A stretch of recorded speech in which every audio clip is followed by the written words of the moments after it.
Thank you very much, Courtney.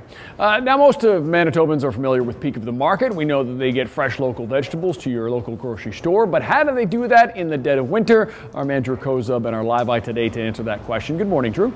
Good morning, Jeremy. That is the mystery that we are mere moments away from solving. But before we get to that, I want to help you understand the scope, because a little bit earlier on, you got to see the plant in action, and this place is absolutely massive. About 40 family farms are supplying Peak of the Market's local produce, and the guys working here are working very, very hard. 24-hour shifts, Monday to Thursday, on Friday 18-hour days, on the weekend 12-hour days. So a lot of work goes into this stuff so that we can just conveniently stroll over to our local grocery store and pick up fresh local produce every single day. Well, important to mention a couple things important to the economy there, and that's local farmers and a whole lot of work hours being used up.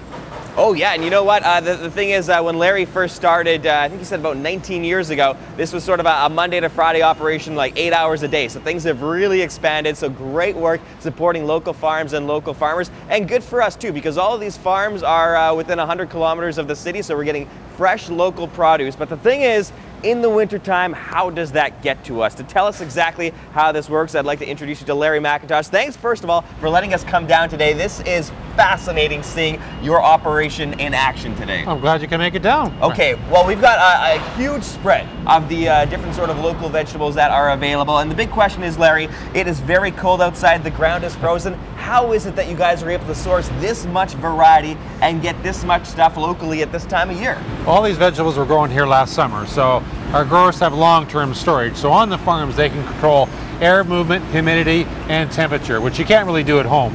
But we can control it exactly, so whether it's potatoes or carrots or cabbage, they have the ideal conditions to store them. So they kind of bring them in from storage, kind of put them to sleep almost at the perfect temperature and humidity, and then they bring them out when they're necessary. Wow, a lot of science would go into this, because I imagine you got to keep everything very precise for each individual type of vegetable. Now we see some great variety here. Let's talk about a couple of the things that we'll be finding locally that you guys are able to supply to us in the grocery stores. Absolutely, everything here that you'll see behind us here is available now. So cooking onions are available, red, russet, and yellow flesh potatoes are available, parsnips, carrots, red cabbage, beets, organic onions as well.